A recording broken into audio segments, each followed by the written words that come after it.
Srimati P.T.Usha. Please. Respected Honorable Chairman, sir. Honorable Vice Chairman, sir.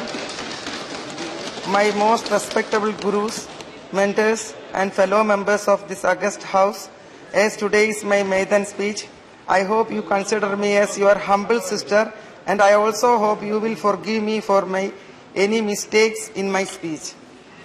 Sir, with all your blessings, let me begin my speech by paying homage to all our freedom fighters, our soldiers, policemen, and all the great noble-hearted individuals who had laid down their lives for our nation. It is because of their sacrifice and everyone who are in service of our nation that we are now living a loving and peaceful life. It is because of their service that has made the very foundation of this great nation that we are able to enjoy the freedom which is given to us, and hence we also have commitment towards our nation. As nominated Rajya Sabha member at age of 58, I am grateful for the good fortune of taking my first step in the temple of democracy. I took oath on 20th July in the name of God to uphold the constitutional values, and all those days, like a grade 1 student, I have been watching the proceeding of this sacred house. I also had the great opportunity of representing my country in more than a few hundred events as part of my sports tapasya. I would like to look at the democratic process of post-independent India through the open eyes of an athlete. Since independence, we have been providing various facilities for improving our sport. Our proud sports personalities have achieved rare achievements in hockey, wrestling, and football at Olympics venues. Our sportsmen have several achievements that inspire the younger generations in athletics, tennis, and other sports. Hockey legend Dhyan Chand and his team, Mevalal ji in football, K.D. Yadav ji in wrestling, Ramanatha Krishnan and Amritraj brothers in tennis, the mighty Milkha Singh ji in athletics, and though India's first female Olympian Mary D'Souza ji. All of them are our true legends. We have achieved great feats in 1980s, but later on, unfortunately, we lost the upper hand in hockey, football, and wrestling. With the 1983 World Cup trim, the prestigious of our nation in the field of cricket has risen once again, such that we were the world champions in another major sporting event after hockey. In the 1960 Rome Olympics, we lost the medal of Milkha Singh ji by fraction of a second, and it was repeated once again in 1984 with a difference of 1/100th of a second. Thereafter, me being a girl from the remote place of Payoli in Kerala, a village without any facilities to pursue my sporting dreams, met the spoke for the first time to the then Prime Minister, late Srimati Indira Priyadarshini ji, which was of the most precious moment of my life. Then, by running up to year 2000 and training my younger generation till yesterday, this devotee has dedicated herself to the betterment of sports, Indian sports, and once again had the rare privilege of meeting Honorable Sri Narendra Modi ji, the most admired Prime Minister among the world nations. All the while we can count the achievements of our nation in the field of sports since 1984.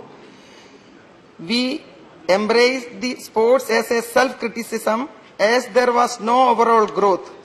I wish to mention that our achievements in athletics, tennis, weightlifting, cricket, chess, billiards and snooker, badminton, boxing events are huge.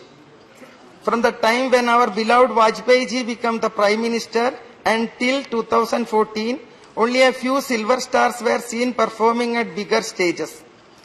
In terms of infrastructure developments, in addition to things such as training grounds, conditioning facilities, and improved diets, better treatment facilities were not adequately available then until come 2014.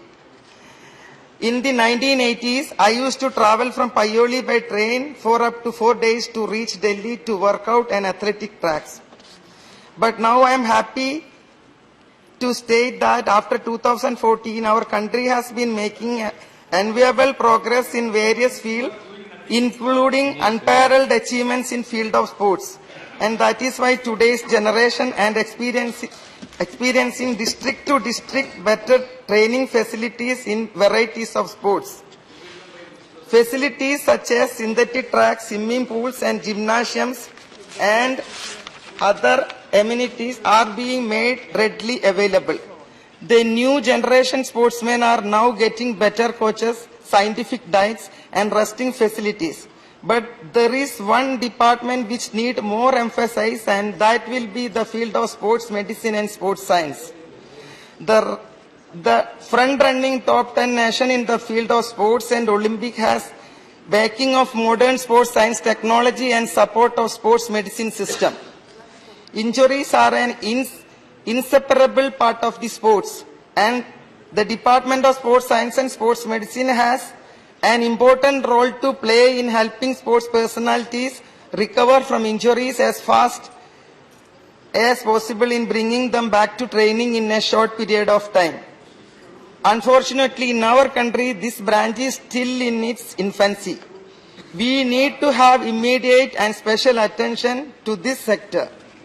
This is the time to become self-reliant, and in those terms, I strongly suggest that sports science, sports medicine and coaching should come under the scheme of our beloved Prime Minister, Sri Narendra Modi ji's dream project, Atma Nirbhar Bharat.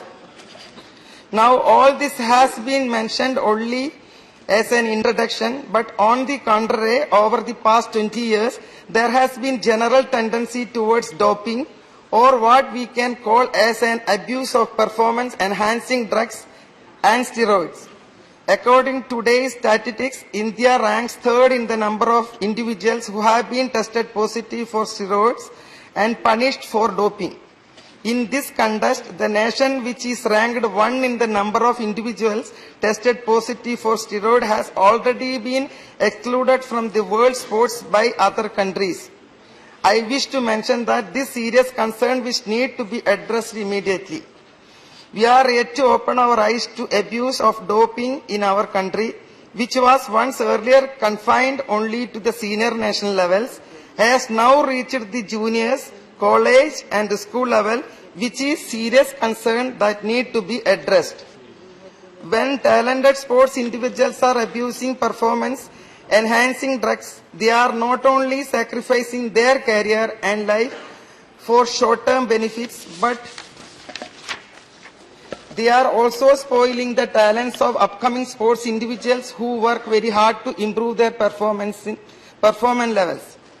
In addition to, they are also tarnishing the image of our country among other nations, and through this, we are also destroying the dignity and legacy of our ancestors that worked very hard for it. To control this alarming situation, with the special interest of our sports minister, the Lok Sabha has passed the anti-doping bill last week.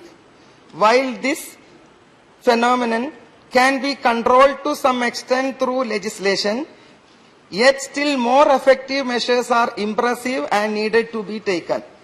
We should create awareness about the abuse of performance-enhancing drugs in sports among athletes, coaches and parents, and there should be no delay in taking timely action and appropriate ban against those who test positive of doping.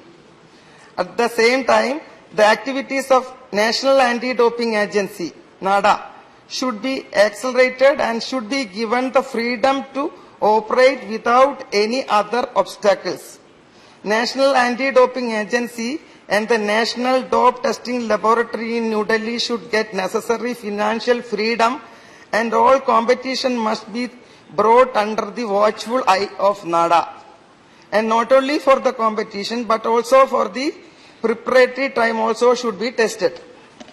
For instance, in a competition with the participation of 800 athletes, the NADA authorities are used to come up with just 10 anti-doping kits, and it can be undoubtedly said that Such measures are happening because of the financial constraints and lack of adequate manpower.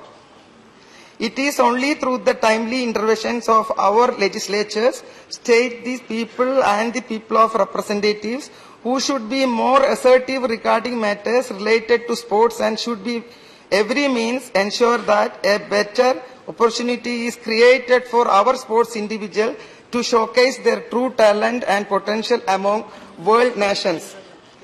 If the motto prevention is better than cure is implemented scientifically and educatively in the field of sports, and we as a nation which has always dreamed big and hoped good for our people, I can indefinitely say that in the next 10 years we will become one of the top 10 sporting superpower among the countries of the world. I wish to mention that we have reclaimed the Olympic medal in 2020, which we had previously missed in 1960 and 84.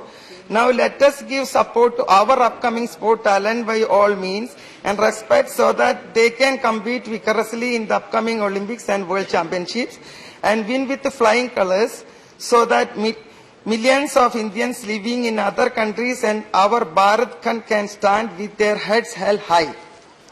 Today's faith is the strength of tomorrow. On this note, let us all work for the betterment of new and strong India. Let me conclude my speech by extending my heartfelt gratitude to our beloved Honorable Prime Minister Sri Narendra Modi ji, who is very keen on development of sports in country. As a daughter of Bharat Mata, I bow my head before her and wish that I could serve this nation for the betterment of sports. Thank you, Honorable Chairman, who gave me this opportunity. I thank everyone once again from the bottom of my heart.